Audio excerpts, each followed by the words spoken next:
مساء الخير عليكم، ازيكم عاملين ايه؟ يا رب تكونوا بخير. النهارده جينا نشوف الافتتاح الجزئي للمتحف المصري الكبير. هنخش دلوقتي وهناخد جوله، هنتفرج على اللي مسموح بس بتصويره لغايه ما يتفتح الافتتاح الرسمي، وهنيجي تاني ونصور. فيلا بينا على طول نخش نشوف الجمال واثارنا الجميله اللي ابهرت العالم، ويلا بينا نبتدي.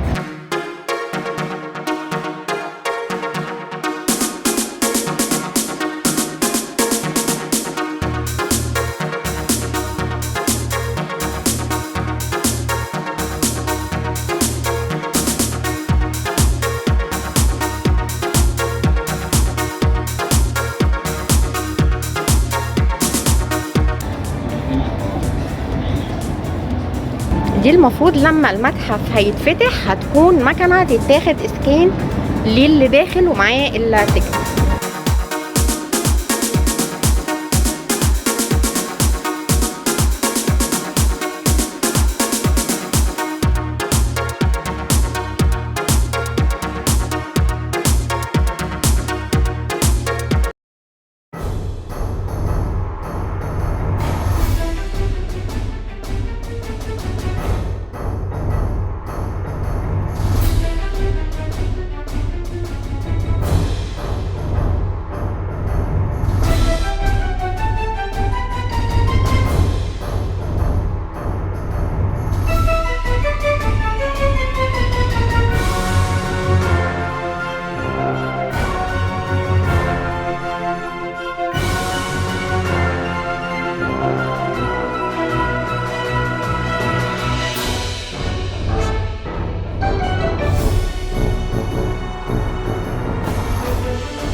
وفي كمان هنا جزء كده كورنر مخصوص للمطاعم والكافيهات، يعني اللي هيجي هنا هيقضي يوم متكامل. مطاعم كتير وكلها زي ما انتم شايفين اسماء معروفه، وده افتتاح جزئي. ان شاء الله لما يتم الافتتاح الكامل هنيجي برضو ونصور، اكيد الدنيا هتكون مختلفه عن كده.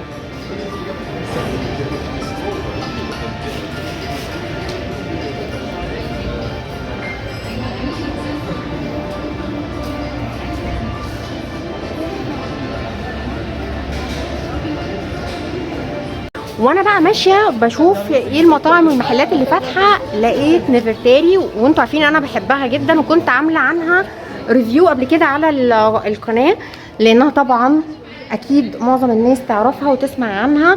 هو منتج مصري ومنتجاتهم طبيعيه وحاجاتهم كويسه جدا، وبتبقى اسعارها مناسبه بالنسبه لجودتها. فقلت بالمره كده اصور لكم الحاجات بتاعتهم.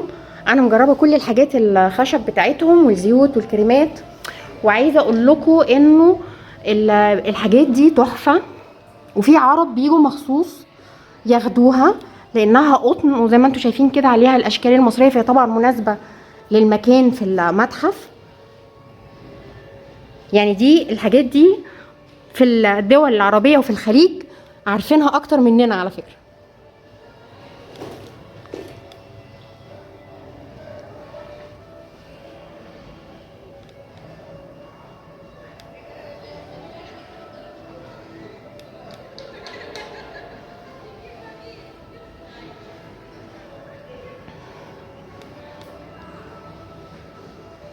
حتى الديكور انتوا طبعا معظمكم عارفين اماكنهم في سيتي ستارز وفي كذا مكان يعني، لكن هنا الحاجه مناسبه قوي للمكان، ديكور اقصد يعني.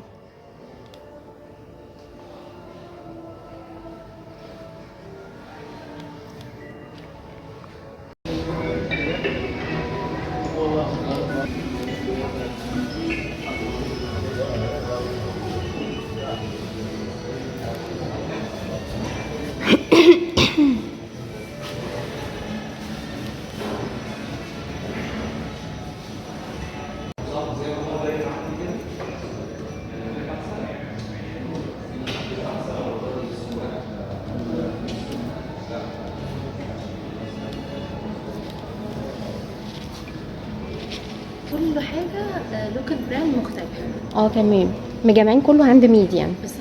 المكان كله يا جماعه هاند ميد، حاجات مختلفه، ماركات مختلفه. عشان كده في كذا حاجه، في جلود، في اقطان، واحنا داخلين كان في شموع. دي حاجات زي زيوت ديت، صح؟ زيوت وصابون تقريبا كل حاجه. وكل واحد بقى يعني كل دوت براندات، مش براند واحد، وكله هاند ميد، ميد ان ايجيبت، كله صنع في مصر.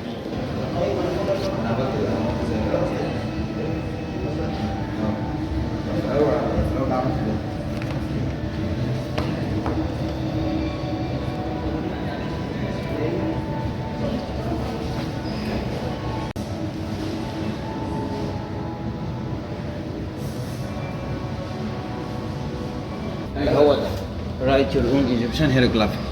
ده للاطفال. بالظبط. الفكره دي حلوه جدا، ان يبقى في من يعني الاطفال تعرف تتعلم لغتنا المصريه القديمه. لعبة هيروغليفيك لعبه للاطفال بالظبط اسمها فلاش كارد. هي دي مش لعبة عموما، هي في كاردز تمام. فيها الحروف بالهيروغليفي وبالانجلش وبالعربي. تمام. بالتالي الطفل برضه ممكن يكتب اسمه بالهيروغليفي، ممكن يعرف يكتب اي كلمة فبيعرف بالهيروغليفي. يكتب الحروف. بالظبط، كل حرف فيهم في الحرف الهيروغليفي وفي الحرف بالانجلش وبالعربي. حلوه قوي، حلوه قوي، بالظبط. افكار حلوه للاطفال جدا.